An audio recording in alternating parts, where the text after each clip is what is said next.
اسلام ایک فطری دین ہے۔ اسلام کے جو احکام ہیں وہ فطرت کے مطابق اور موافق ہیں۔ اسلامی قوانین کے اندر ایک کامیاب سماج کی بقا ہے، معاشرے کا سکون چین و قرار ہے۔ اسی لیے جب سماج کا ماحول اسلامی تھا، اسلامی قوانین پر عمل پیرا ہوتے تھے افراد، تو سماج کے اندر چین و سکون، اطمینان و قرار اور محبت و مودت، برکتی اور ہر طرف خوشحالی تھی۔ اسلامی قوانین کو چھوڑنے کی بنیاد پر سماج کے اندر برائیاں، بے راہ روی، بے چینی و بے اطمینانی، لا اعتدالی، ابالی پن، الغرض سماج سے برکت کی جگہ نحوست، رحمت کی جگہ زحمت، یہ تمام چیزیں عام ہوتی چلی گئیں، کیونکہ اللہ رب العالمین نے معاشرے کی بقا، مسلمانوں کی حفاظت و صیانت یہ اسلامی قوانین کے اندر رکھی ہے۔ آج کے اس خطبہ جمعہ کے اندر اسلامی ایک قانون خواتین کے تعلق سے قرآن و حدیث کی روشنی میں پردے کی اہمیت و فضیلت، جس طریقے سے دیگر قوانین پر ظالمین، دشمنان اسلام، طاغوتی طاقتیں اسلامی قوانین کو مٹانے کی کوششیں کرتی ہیں، ختم کرنے کی کوششیں کرتی ہیں، ایسے ہی کچھ ایام سے مسلم خواتین کے درمیان سے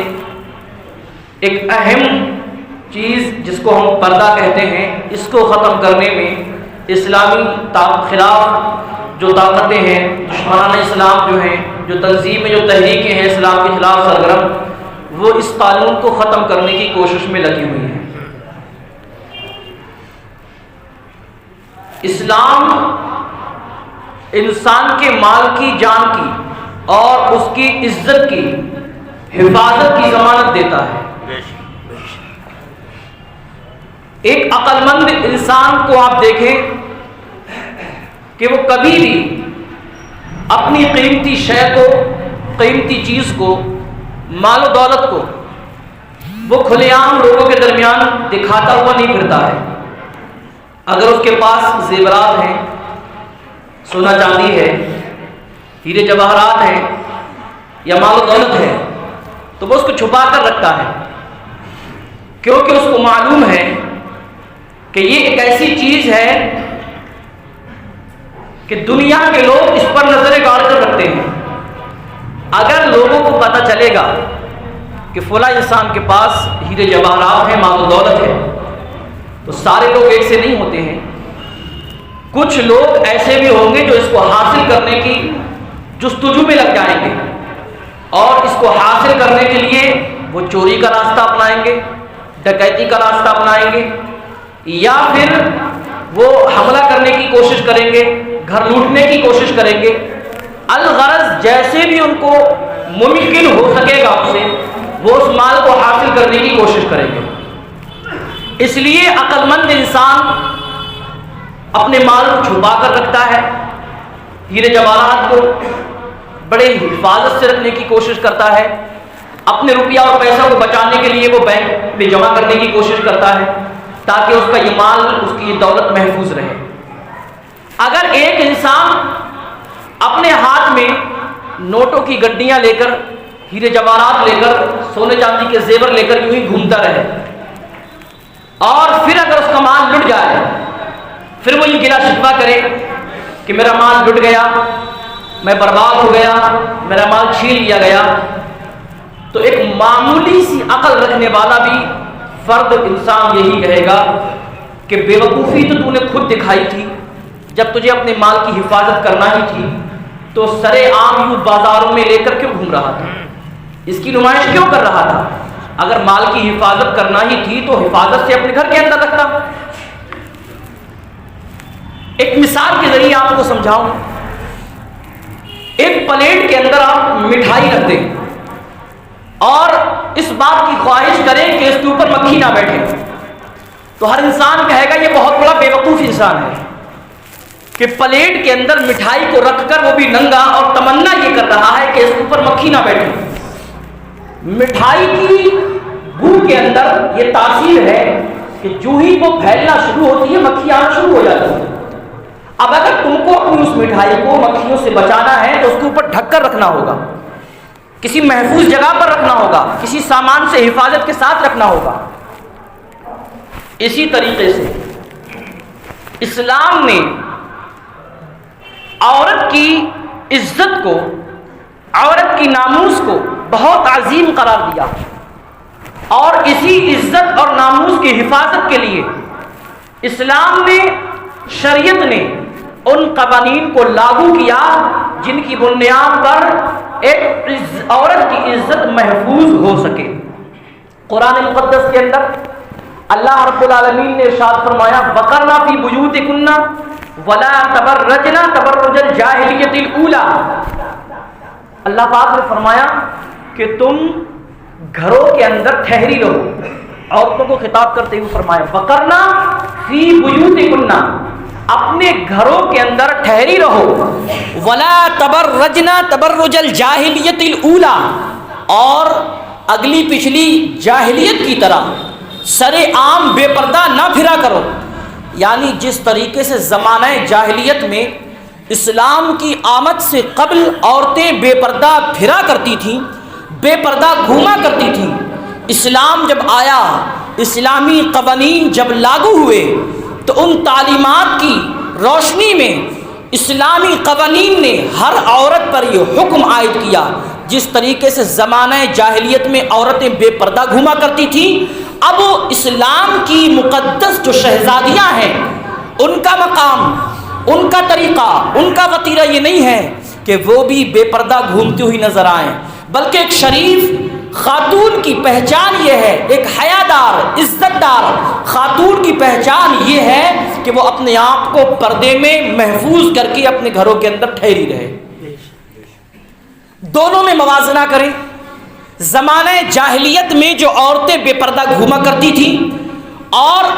اسلام آنے کے بعد، اسلامی قوانین لاگو ہونے کے بعد جن عورتوں نے پردے کو اپنایا تھا، دونوں میں فرق کیا تھا؟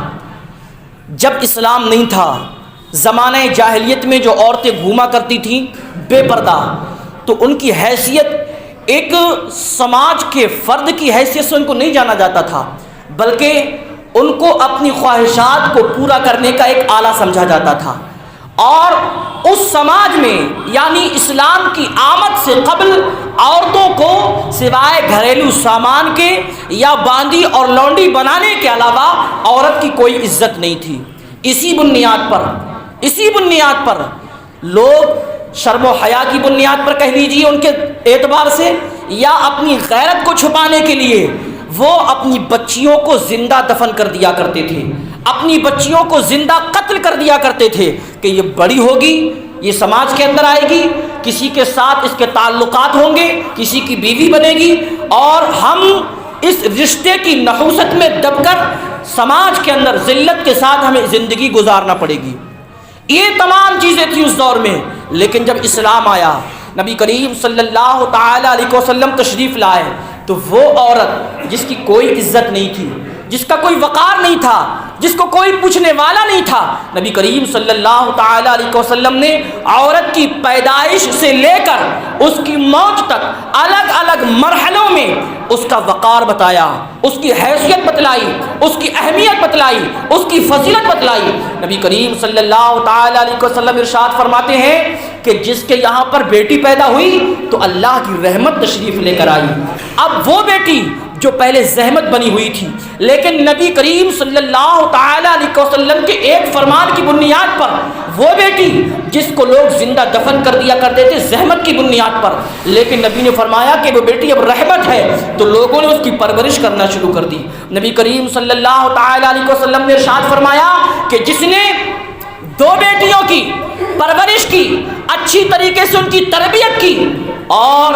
ان کی تربیت کرنے کے بعد تعلیم سے روشناس کرایا، ان کا نکاح کرایا، تو آقا علیہ الصلوۃ والسلام نے ارشاد فرمایا کل قیامت کے دن وہ اور میں جنت میں اس طریقے سے ہوں گے جیسے کہ یہ انگلیاں ہوتی ہیں۔ اتنا قرب دیا۔ تو وہ بیٹیاں جن کی کوئی عزت نہیں تھی، نبی کریم صلی اللہ تعالی علیہ وسلم کے ایک فرمان کی بنیاد پر وہ لوگ جو اپنی بیٹیوں کو زندہ قتل کر دیا کرتے تھے، وہ لوگ جو اپنی بیٹیوں کو زندہ دفن کر دیا کرتے تھے، آقا علیہ الصلوۃ والسلام کے اس فرمان کی بنیاد پر اب انہی بیٹیوں کو لوگ اپنے سروں کا تاج بنائے ہوئے ہیں۔ اللہ اکبر۔ ان بیٹیوں کی جن کی کوئی وقعت نہیں تھی، جن کی کوئی حیثیت نہیں تھی، نبی کریم صلی اللہ تعالی علیہ وسلم نے ان بوڑھی عورتوں کے تعلق سے فرمایا کہ ہر بیٹی کی جنت اس کی ماں کے قدموں میں ہے۔ وہ بوڑھی عورت جس کا کوئی پرسان حال نہیں تھا، نبی نے صرف اتنا فرمایا اے لوگو تمہاری جنت تمہارے والدین میں ہے، تمہاری ماں کے قدموں میں تمہاری جنت ہے۔ نبی کے اس فرمان کی بنیاد پر ان لوگوں نے جو اپنی بوڑھی عورتوں کو گھروں سے دھکے مار کر نکال دیا کرتے تھے، جن کی کوئی عزت و وقعت نہیں تھی، اب اللہ کے حبیب صلی اللہ تعالی علیہ وسلم کے اس فرمان کی بنیاد پر لوگوں نے اپنی ماں کو اپنے سروں کا تاج بنا لیا ہے، کیونکہ اللہ کے حبیب نے ان کی جنت قرار دیا ہے۔ اب آپ تصور کریں زمانہ جاہلیت کون سا تھا اور اسلام جب آیا، اسلام کے قوانین جب لاگو ہوئے تو عورتوں کو کتنی عزت ملی۔ وہ لوگ جو یہ کہتے ہیں کہ اسلام عورتوں کی حفاظت کی ضمانت نہیں دیتا بلکہ اسلام عورتوں کو قید میں بند کرتا ہے، آپ خود تاریخ کا اگر مطالعہ کریں تو آپ کو پتہ چلے گا کہ اسلام کے آنے سے قبل عورتوں کی عزت زیادہ تھی یا اسلام کے آنے کے بعد میں عورتوں کی عزت زیادہ تھی۔ اب نبی کریم صلی اللہ تعالی علیہ وسلم کا فرمان سنو۔ اللہ کے حبیب صلی اللہ تعالی علیہ وسلم جیسے جیسے اسلامی قوانین کو بیان کر رہے ہیں لوگوں کے درمیان میں، ایک مرتبہ حضرت عمر رضی اللہ تعالیٰ عنہ بیٹھے ہوئے ہیں، عرض کرتے ہیں یا رسول اللہ آپ کے پاس ہر قسم کے لوگ آتے ہیں، نیک بھی آتے ہیں، بدکار بھی آتے ہیں، مسلم بھی آتے ہیں، غیر مسلم بھی آتے ہیں، یا رسول اللہ آپ ازواج مطہرات کو پردہ کرنے کا حکم دیں۔ پردہ کا حکم اس دور میں نازل نہیں ہوا تھا، ابتدائی دور میں چند سال تک، لیکن جب حضرت عمر رضی اللہ تعالیٰ نے یہ مطالبہ کیا تو اللہ رب العالمین نے 4 ہجری میں حضرت عمر رضی اللہ تعالیٰ کے اس مطالبے، اس خواہش کے بالکل عین موافق اللہ رب العالمین نے حکم نازل فرمایا یا ایھا النبی قل لازواجک وبناتک ونساء المؤمنین یدنین علیہن من جلابیبہن، کہ اے نبی آپ اپنی بیوی سے کہہ دیجئے، اے نبی آپ اپنی ازواج مطہرات سے فرما دیجئے، اپنی بنات یعنی اپنی بیٹیوں سے فرما دیجئے اور مومنہ عورتوں سے فرما دیجئے یدنین علیہن من جلابیبہن، کہ وہ اپنی چادروں کے پلوؤں کو اپنے چہرے پر ڈال لیا کریں، ذالک ادنیٰ ان یعرفن فلا یؤذین، تاکہ یہ قریب ہے اس سے کہ ان کی پہچان ہو جائے کہ یہ شریف عورتیں ہیں، یہ حیادار عورتیں ہیں، یہ عزت دار عورتیں ہیں، یہ نیک پارسا خواتین ہیں، تاکہ ان کو ستایا نہ جائے، اور اللہ رب العالمین بخشنے والا اور مہربان ہے۔ اللہ رب العالمین نے فرمایا یا ایھا النبی قل لازواجک وبناتک ونساء المؤمنین یدنین علیہن من جلابیبہن۔ زمانہ جاہلیت میں یہ ہوتا تھا کہ جب باندیاں یا آزاد عورتیں یا غلام عورتیں گھر سے باہر نکلا کرتی تھیں تو اوباش قسم کے لڑکے ان کو چھیڑا کرتے تھے، پھر ان سے کہا جاتا کہ تم نے اس آزاد عورت کو کیوں چھیڑا؟ تو وہ کہتے ہم تو اس کو باندھی سمجھ رہے تھے، اس لیے ہم نے اس پر آوازیں کسنا شروع کر دی۔ تو اللہ رب العالمین نے فرمایا اے نبی آپ آزاد عورتوں کو حکم دے دیں کہ یہ پردے میں رہا کریں تاکہ پہچان ہو جائے یہ آزاد عورتیں ہیں، لیکن اس سے ہرگز یہ مطلب نہیں نکلتا ہے کہ باندیوں کو چھیڑنا یا ان پر آوازیں کسنا جائز تھا، یا باندیوں کی جانب دیکھنا یا ان پر دست درازی کرنا جائز تھا، بلکہ آزاد عورتوں کا مقام اسے بلند تھا۔ وہ شریف گھرانے کی عورتیں ہوا کرتی تھی، بڑے گھرانے کی عورتیں ہوا کرتی تھی، تو اس لیے یہ حکم نازل کیا گیا کہ ان کی طرف نظر اٹھا کر بھی دیکھنا کسی کے لیے بالکل بھی جائز نہیں ہے۔ اور جب پردے کا حکم نازل ہوا، حضرت میمونہ رضی اللہ تعالیٰ عنہ اور حضرت ام سلمہ رضی اللہ تعالیٰ عنہ اللہ کے حبیب صلی اللہ تعالیٰ علیہ وسلم کی دونوں ازواج مطہرات ہیں، زوجہ محترمہ ہیں، بیٹھی ہوئی ہیں. حضرت عبداللہ ابن مکتوم رضی اللہ تعالیٰ جو کہ نابینا ہیں تشریف لائے. اللہ کے حبیب صلی اللہ تعالیٰ علیہ وسلم نے فرمایا کہ تم دونوں پردہ کیوں نہیں کرتی؟ تو حضرت ام سلمہ عرض کرنے لگی یا رسول اللہ یہ تو نابینا ہیں، یہ تو نہیں دیکھ رہے ہیں، ان سے پردہ کرنے کی کیا ضرورت ہے؟ تو اللہ کے حبیب نے ارشاد فرمایا وہ نابینا ہیں لیکن تم تو نابینا نہیں ہو نا، تم تو دیکھ رہی ہو. جس طریقے سے ایک مرد کو اجنبی عورت کی جانب دیکھنا جائز نہیں ہے، ایسے ہی ایک عورت کو بھی اجنبی مرد کی جانب دیکھنا جائز نہیں ہے. اور جب یہ آیت کریمہ نازل ہوئی پردے کے تعلق سے تو حضرت سودا رضی اللہ تعالیٰ عنہ جو نبی کریم صلی اللہ تعالیٰ علیہ وسلم کی زوجہ محترمہ ہے، آپ نے گھر سے باہر نکلنا چھوڑ دیا. کسی نے پوچھا کہ اے ام المومنین حضرت سودا رضی اللہ تعالیٰ عنہ آپ حج کرنے نہیں جاتی ہیں، آپ عمرہ کرنے نہیں جاتی ہیں، آخر وجہ کیا ہے؟ تو حضرت سودا رضی اللہ تعالیٰ عنہ فرماتی ہیں میں نے حج بھی کر لیا ہے، میں نے عمرہ بھی کر لیا ہے. اب اللہ کا حکم ہے وَقَرْنَ فِي بُيُوتِكُنَّ وَلَا تَبَرَّجْنَ تَبَرُّجَ الْجَاهِلِيَّةِ الْأُولَىٰ کہ تم اپنے گھروں کے اندر ٹھہری رہو. میں نے ایک مرتبہ حج کر لیا، ایک مرتبہ عمرہ کر لیا، اب میں گھر سے نہیں نکلوں گی اس لیے کہ میرے رب نے حکم دیا گھر کے اندر ٹھہری رہو. تاریخ نے یہ بتایا تھا کہ حضرت سودا رضی اللہ تعالیٰ عنہ اپنے وصال سے پہلے کبھی گھر سے نہیں نکلی، وصال کے بعد ان کا جنازہ گھر سے نکلتا ہوا نظر آیا. ایسی صحابیہ تھیں، ازواج مطہرات تھیں ان آیت کریمہ پر عمل کرنے والی. حضرت شماس رضی اللہ تعالیٰ عنہ بیان کرتے ہیں حضرت ام خلاد رضی اللہ تعالیٰ عنہ ان کا بیٹا جنگ کے اندر شہید ہو گیا. نبی کریم صلی اللہ تعالیٰ علیہ وسلم کی بارگاہ میں دوڑی دوڑی آئیں، لیکن حالت یہ تھا، عالم یہ تھا کہ نقاب کی حالت میں آئی. تو ایک صحابی رسول نے کہا اے ام خلاد تمہارا بیٹا شہید ہو گیا ہے، تمہارے دل کا چین چھن گیا ہے، تمہارا چین و سکون ختم ہو جانا چاہیے اور تم ایسے عالم میں پردہ کے ساتھ آئی ہو. تو حضرت ام خلاد رضی اللہ تعالیٰ عنہ نے اس وقت تاریخی جواب دیا تھا، تاریخی جملہ کہا تھا. آپ فرماتی ہیں میرا لخت جگر گیا ہے، میرے بیٹا شہید ہوا ہے لیکن میری حیا ختم نہیں ہوئی ہے، میری حیا آج بھی موجود ہے. حضرت ام خلاد کے یہ الفاظ آج بھی تاریخ کے اندر موجود ہیں کہ میرا بیٹا تو شہید ہو گیا لیکن میری حیا ختم نہیں ہوئی، حیا آج بھی موجود ہے. آپ تصور کریں اسلام نے عورتوں کو پردے کا جو حکم دیا یوں ہی نہیں دیا ہے بلکہ عورتوں کی صیانت و حفاظت اسی پردے کے اندر ہے. لیکن ظالم طاغوتی طاقتیں، اسلام کی قوانین کو ختم کرنے والی طاقتیں، اسلام کے خلاف چلنے والی طاقتیں، ان کو یہ چیز پنپتی نہیں ہے. جگہ جگہ ہر طور پر جیسے بھی ان سے ہو سکتا ہے وہ اسلامی قوانین کو ختم کرنے کی کوشش کرتے ہیں کہ اس چیز کو ختم کیا جائے. مسلم عورتیں، مسلم خواتین پردے میں ہیں لیکن تکلیف کس کو ہے؟ غیر مسلموں کو. بھائی ہماری ماں بہن بیٹیاں خواتین پردے میں رہتی ہیں. اگر تم کہتے ہو کہ وہ قید میں ہیں تو قید میں تم تو نہیں ہونا، قید میں وہ ہیں، تمہیں تکلیف کیوں ہوتی ہے؟ اصل میں معاملہ یہ ہے، وجہ یہ ہے. آپ دیکھیں یورپ کا جائزہ لے کر دیکھیں، یورپ کے اندر پردہ عام نہیں ہے.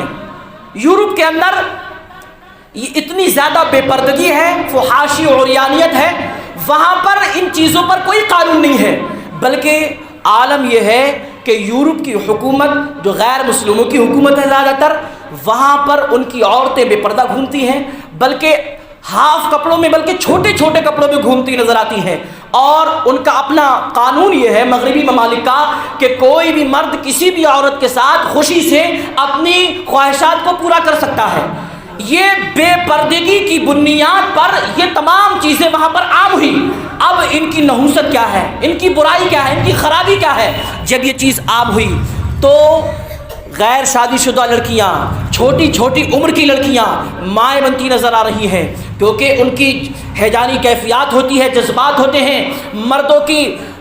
مردوں کی باتوں میں آ کر پھسل جاتی ہیں، جس کی بنیاد پر شادی نہیں ہوئی لیکن ماں بنی پھر رہی ہے. ناجائز بچوں کی بے شمار تعداد ان روڈوں پر بڑھتی جا رہی ہے. اب عالم کیا ہوتا ہے، ایک انسان جب اس کیفیت سے گزرتا ہے اور جب اس مرحلے میں آتا ہے تو ان بچوں کو روڈوں پر پھینکتا ہوا نظر آتا ہے یا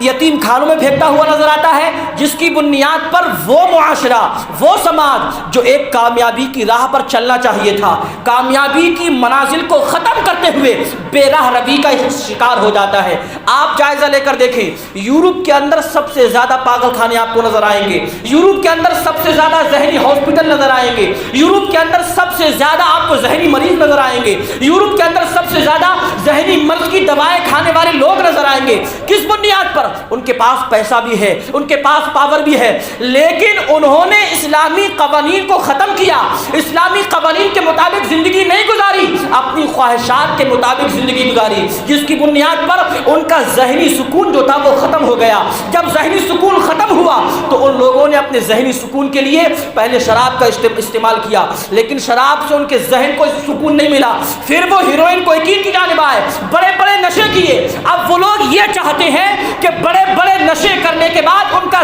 دماغ، ان کا ذہن ہمیشہ کے لیے بے حس ہو جائے، دنیا مافیا سے بے خبر ہو جائے، لیکن ان کو معلوم نہیں ہے ذہنی سکون اگر ملتا ہے تو قرآن کی تلاوت میں ملتا ہے، ذہنی سکون ملتا ہے تو اسلامی قوانین کو اپنا کر ملتا ہے۔ اگرچہ غیر اسلامی ممالک ہیں، لیکن جہاں پر کچھ بعض اسلامی قوانین پر عمل کیا جاتا ہے تو وہ لوگ یہ کہتے ہیں کہ یار ہم نے اسلامی قوانین کے اندر دیکھا ہے انسانیت کی بقا ہے اسلامی قوانین میں، معاشرے کی بقا ہے اسلامی قوانین میں، ایک سماج کی بقا ہے اسلامی قوانین میں، سماج کامیاب ہوتا ہے اسلامی قوانین پر عمل کرتا ہوا جب نظر آتا ہے۔ اسی بنیاد پر جب وہ لوگ قرآن کو پڑھتے ہیں، قرآن کی تعلیمات کو پڑھتے ہیں تو وہ کہنے پر مجبور ہو جاتے ہیں اگر دنیا کے اندر کسی مذہب میں کامیابی ہے، دنیا کے اندر کوئی کتاب کامیاب کر سکتی ہے تو مذہب اسلام اور قرآن کتاب اللہ ہے۔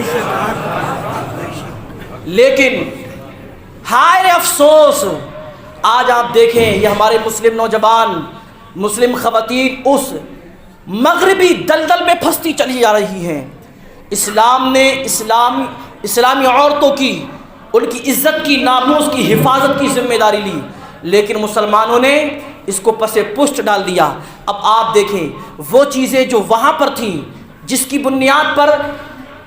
جو امراض وہاں پر پھیل رہے تھے، آج وہی ساری چیزیں ہمارے معاشرے میں پائی جا رہی ہیں۔ ہمارا معاشرہ بے راہ روی کا شکار ہے، ہمارے معاشرے میں برکتیں ختم ہو گئی ہیں، ہمارے معاشرے میں عیاشی، فحاشی، عریانیت عام ہوتی چلی جا رہی ہے، ہمارے معاشرے میں کاروبار تباہ ہوتے چلے جا رہے ہیں، ہمارے معاشرے میں بے دینی عام ہوتی چلی جا رہی ہے، ہمارے معاشرے میں لادینیت پھیل رہی ہے۔ ان تمام چیزوں کے ذمہ دار وہ مسلمان افراد ہیں جو اسلامی قوانین کو، اور وہ مسلم خواتین ہیں جو اسلامی قوانین کو چھوڑ کر مغربی تہذیب سے متاثر نظر آتے ہیں۔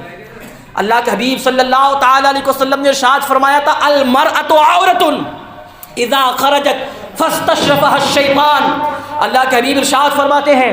کہ عورت ہے، چھپانے کی چیز ہے، جب وہ گھر سے باہر نکلتی ہے تو شیطان اس کو گھور کر دیکھتا ہے۔ آج اگر کسی سے پردے کے لیے کہا جائے تو جواب یہ ملتا ہے کہ ہمیں اپنی بیٹی پر بہت اعتماد ہے، ہمیں اپنی بہن پر بہت اعتماد ہے۔ یار تمہیں کیا اللہ کے حبیب سے زیادہ اعتماد تھا؟ اللہ کے حبیب صلی اللہ تعالی علیہ وسلم کی پیاری زوجہ محترمہ حضرت عائشہ صدیقہ ہے، حضرت میمونہ ہے، اللہ کے حبیب ان کو پردے کا حکم دے رہے ہیں۔ کیا ان سے زیادہ پاک باز تمہاری بیٹیاں ہو سکتی ہیں؟ کیا ان سے زیادہ نیک اور پاک تمہاری بہنیں ہو سکتی ہیں کہ جن کی پاک بازی کی، جن کی راست بازی کی گواہی خود قرآن مقدس دیتا ہوا نظر آتا ہے؟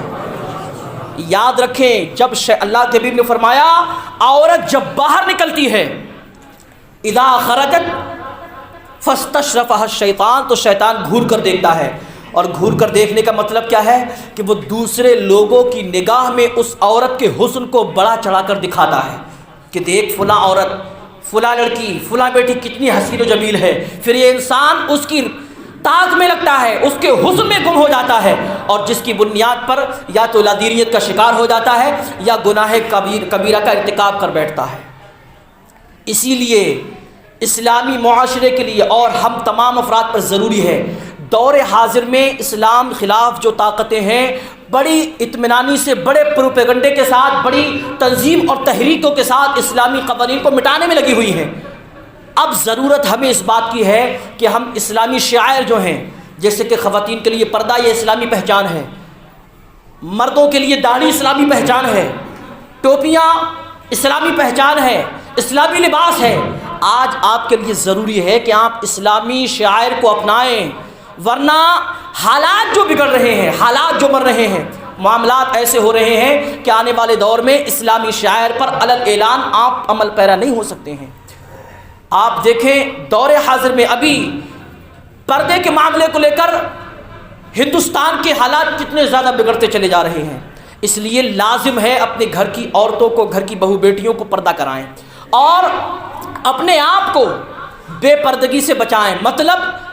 اجنبی عورتوں سے ملنا جلنا، اجنبی عورتوں سے تعلقات قائم کرنا، اجنبی عورتوں کی جانب غلط نگاہوں سے دیکھنا یا بے راہ روی کا شکار ہونا، ان چیزوں سے اپنے آپ کو بچائیں۔ اللہ کے حبیب صلی اللہ تعالیٰ علیہ وسلم فرماتے ہیں، اے علی، پہلی نظر تمہارے لیے ہے اور دوسری نظر تمہارے اوپر ہے۔ یعنی پہلی نظر تمہارے لیے معاف ہے، اگر اچانک نظر پڑ جائے کسی خاتون پر، کسی عورت پر تو معاف ہے، فوراً نظر ہٹا لو، لیکن دوسری نظر ڈالنا،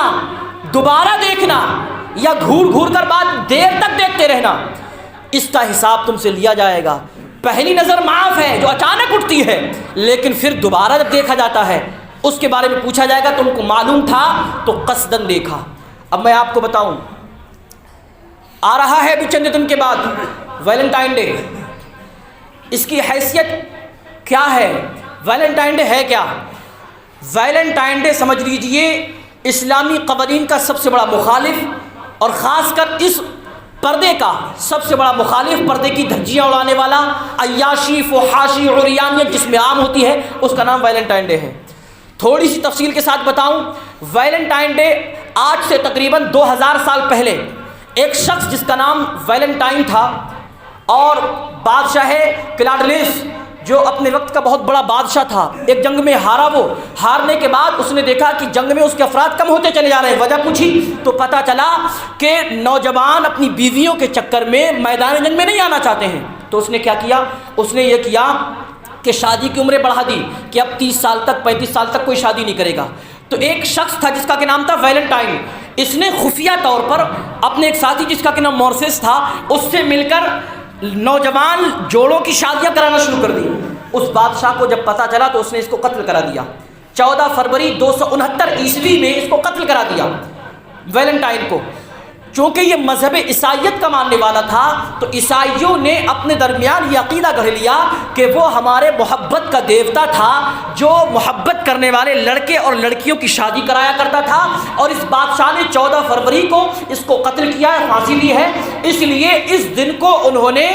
اس کی یاد میں منانا شروع کر دیا،